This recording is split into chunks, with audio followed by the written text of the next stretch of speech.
आपकी गरिमामय उपस्थिति से जुड़े हुए हैं। फिर भी अनेक बार आप कहते रहे हैं, I have retired from politics but not tired from public life. और इसलिए इस सदन को नेतृत्व देने की आपकी जिम्मेदारी भले ही पूरी हो रही हो, लेकिन आपके अनुभवों का लाभ भविष्य में सुदीर्घ काल तक देश को मिलता रहेगा। हम जैसे अनेक सार्वजनिक जीवन के कार्यकर्ताओं को भी मिलता रहेगा। आदरणीय सभापति महोदय, आजादी के अमृत महोत्सव में आज जब देश अपने अगले 25 वर्षों की नई यात्रा शुरू कर रहा है, तब देश का नेतृत्व भी एक तरह से एक नए युग के हाथों में है। हम सब जानते हैं कि इस बार हम एक ऐसी 15 अगस्त मना रहे हैं जब देश के राष्ट्रपति, उपराष्ट्रपति, स्पीकर, प्रधानमंत्री सबके सब वो लोग हैं जो आजाद भारत में पैदा हुए हैं।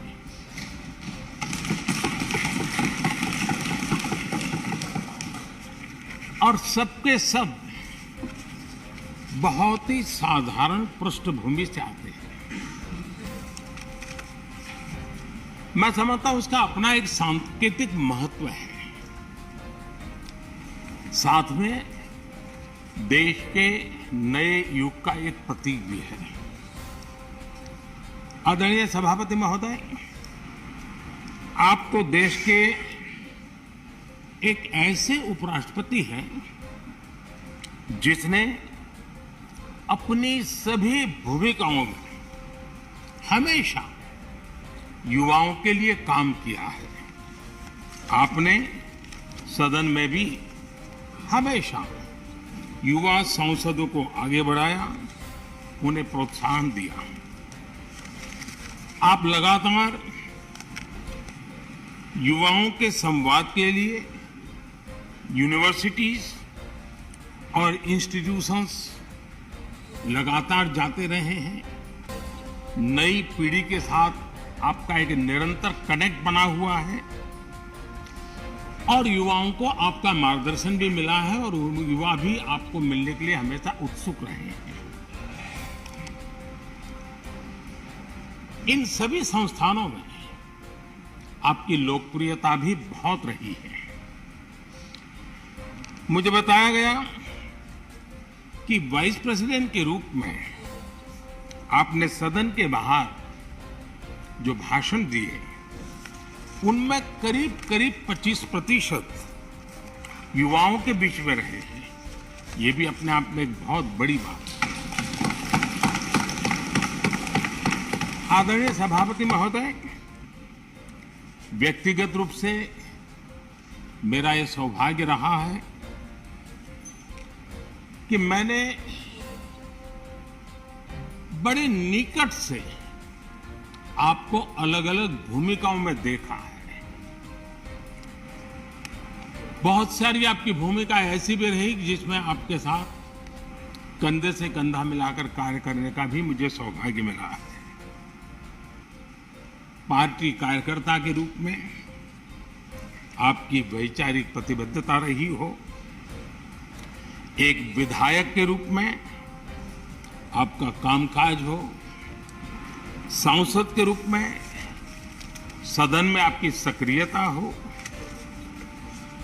भारतीय जनता पार्टी के अध्यक्ष के रूप में आपका सांगठनिक कौशल्य और लीडरशिप की बात हो, कैबिनेट मंत्री के रूप में आपकी मेहनत,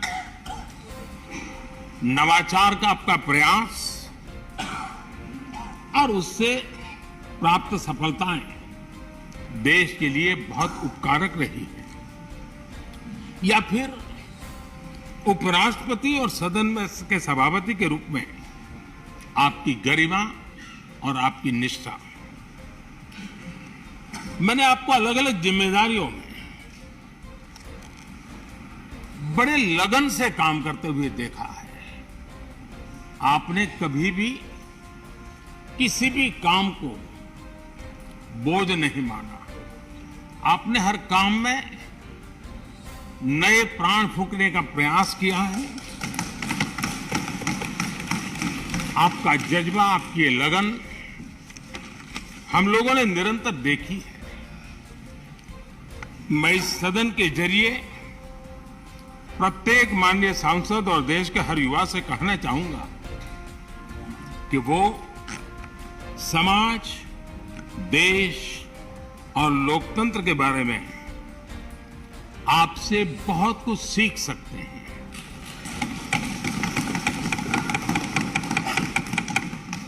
listening, learning, leading, connecting, communicating, changing और रिफ्लेक्टिंग, रिकनेक्टिंग जैसी किताबें आपके बारे में बहुत कुछ बताती हैं। आपके ये अनुभव हमारे युवाओं को गाइड करेंगे और लोकतंत्र को मजबूत करेंगे। आदरणीय राष्ट्रपति महोदय,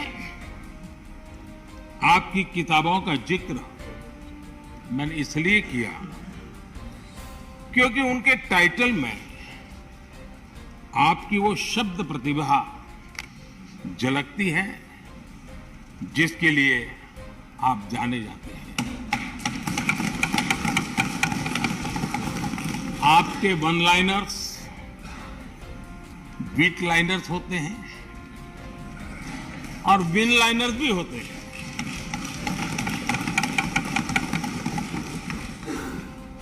यानी उसके बाद कुछ और कहने की जरूरत ही नहीं रह जाती। Your each word is heard, preferred and revered and never countered.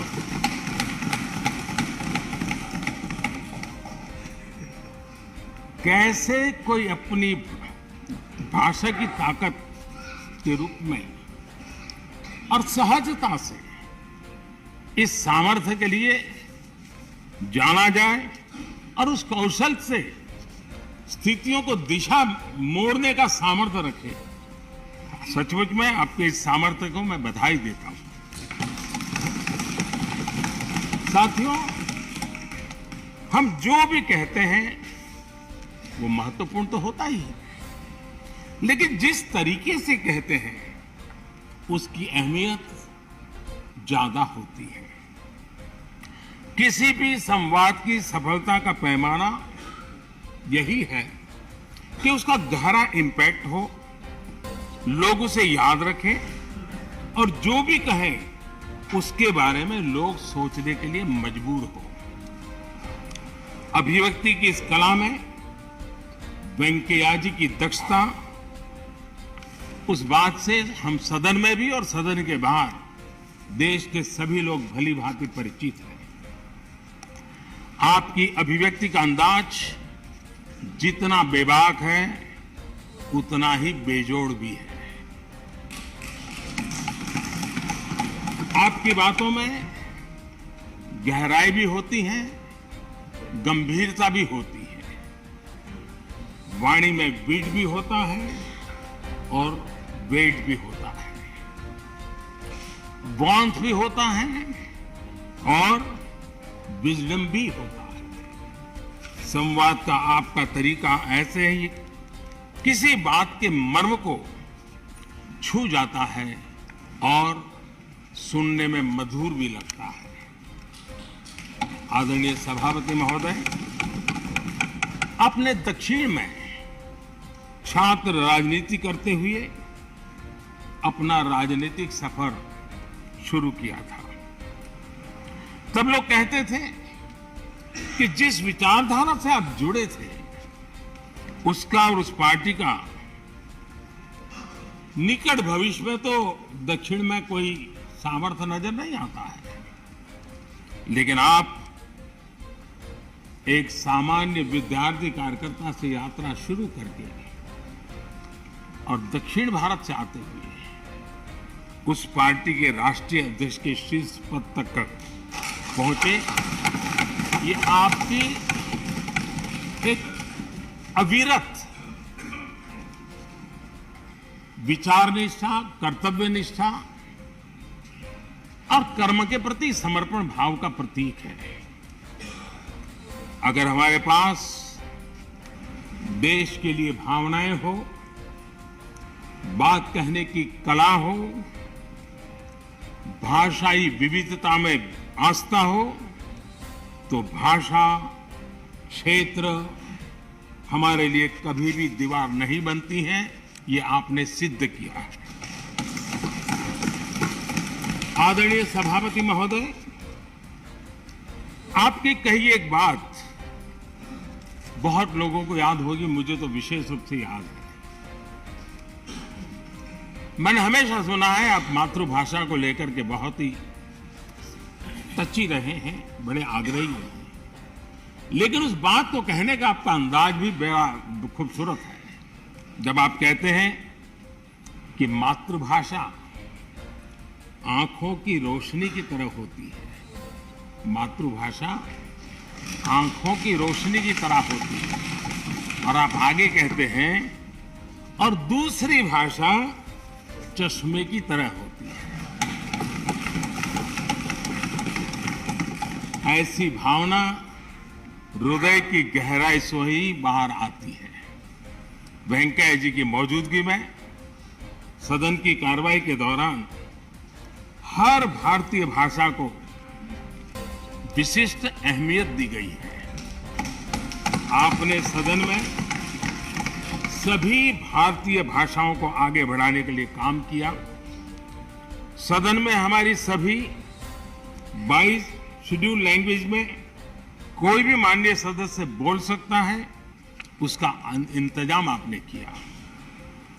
आपकी ये प्रतिभा, आपकी ये निष्ठा आगे भी सदन के लिए एक गाइड के रूप में हमेशा हमेशा काम करेगी। कैसे संसदीय और शिष्ट तरीके से भाषा की मर्यादा में कोई भी अपनी बात प्रभावी ढंग से कह सकता है, इसके लिए आप प्रेरणा पुंज बने रहेंगे। आदरणीय सभापति महोदय, आपकी नेतृत्व क्षमता, आपके अनुशासन ने इस सदन की प्रतिबद्धता और प्रोडक्टिविटी को नई ऊंचाई दी है। आपके कार्यकाल के वर्षों में राज्यसभा की प्रोडक्टिविटी 70% बढ़ी है। सदन में सदस्यों की उपस्थिति बढ़ी है।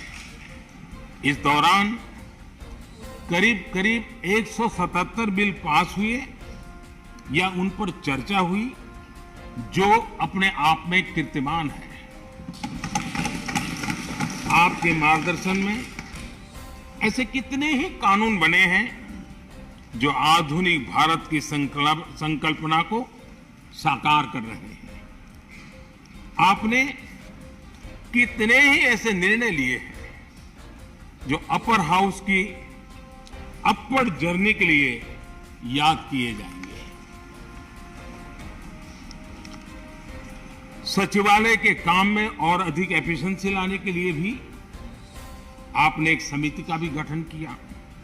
इसी तरह राज्यसभा सचिवालय को सुव्यवस्थित करना, इंफॉर्मेशन टेक्नोलॉजी को बढ़ावा देना, पेपरलेस काम के लिए ई ऑफिस सिस्टम को लागू करना, आपके ऐसे कितने ही काम हैं जिनके जरिए उच्च सदन को एक नई ऊंचाई मिली है। आदरणीय सभापति महोदय, हमारे यहां शास्त्रों में कहा गया है न सा सभा यत्र न सन्ति वृद्धा न ते ये न वदन्ति धर्मम। अर्थात जिस सभा में अनुभवी लोग होते हैं वही सभा होती है और अनुभव लोग वही है जो धर्म यानी कर्तव्य की सीख दें। आपने मार्गदर्शन में राज्यसभा ने इन मानकों को पूरी गुणवत्ता से पूरा किया है। आप माननीय सदस्यों को निर्देश भी देते थे और उन्हें अपने अनुभवों का लाभ भी देते थे और अनुशासन को ध्यान में रखते हुए प्यार से डांटते भी थे। मुझे विश्वास है कि किसी भी सदस्य ने आपके किसी भी शब्द को कभी अन्यथा नहीं लिया। ये पूंजी तब पैदा होती है जब व्यक्तिगत जीवन में आप उन आदर्शों और मानकों का पालन करते हैं। आपने हमेशा इस बात पर बल दिया कि संसद में व्यवधान एक सीमा के बाद सदन की अवमानना के बराबर होता है। मैं आपके इन मानकों में लोकतंत्र की परिपक्वता को देखता हूं। पहले समझा जाता था कि अगर सदन में चर्चा के दौरान शोरगुल होने लगे तो कार्यवाही को स्थगित कर दिया जाता है, लेकिन आपने संवाद, संपर्क और समन्वय के जरिए न सिर्फ सदन को संचालित किया बल्कि उसे प्रोडक्टिव भी बनाया। सदन की कार्यवाही के दौरान जब सदस्यों के बीच कभी टकराव की परिस्थिति पैदा होती थी तो आपसे बार बार सुनने को मिलता था, let the government propose, let the opposition oppose and let the house dispose. इस सदन को दूसरे सदन से आए विधेयकों पर निश्चित रूप से सहमति या असहमति का अधिकार है। यह सदन उन्हें पास कर सकता है, रिजेक्ट कर सकता है या अमेंड कर सकता है, पर उन्हें रोकने की, बाधित करने की परिकल्पना हमारे लोकतंत्र में नहीं है। आदरणीय सभापति महोदय, हमारी तमाम सहमतियों और असहमतियों के बावजूद आज आपको विदाई देने के लिए सदन के सभी सदस्य एक साथ उपस्थित हैं। यही हमारे लोकतंत्र की खूबसूरती है। ये आपके लिए इस सदन के सम्मान का उदाहरण है। मैं आशा करता हूं कि आपके कार्य, आपके अनुभव आगे सभी सदस्यों को जरूर प्रेरणा देंगे। अपने विशिष्ट तरीके से आपने सदन चलाने के लिए ऐसे मानदंड स्थापित किए हैं जो आगे इस पद पर आसीन होने वालों को प्रेरित करते रहेंगे। जो लेगेसी आपने स्थापित की है, राज्यसभा उसका अनुसरण करेगी, देश के प्रति अपनी जवाबदेही के अनुसार कार्य करेगी। इसी विश्वास के साथ आपको पूरे सदन की तरफ से, मेरी तरफ से अनेक अनेक शुभकामनाएं देता हूं और आपने देश के लिए जो कुछ भी किया है, इस सदन के लिए जो कुछ भी किया है, इसके लिए सबकी तरफ से ऋण स्वीकार करते हुए मैं आपका धन्यवाद करता हूं। बहुत बहुत शुभकामनाएं।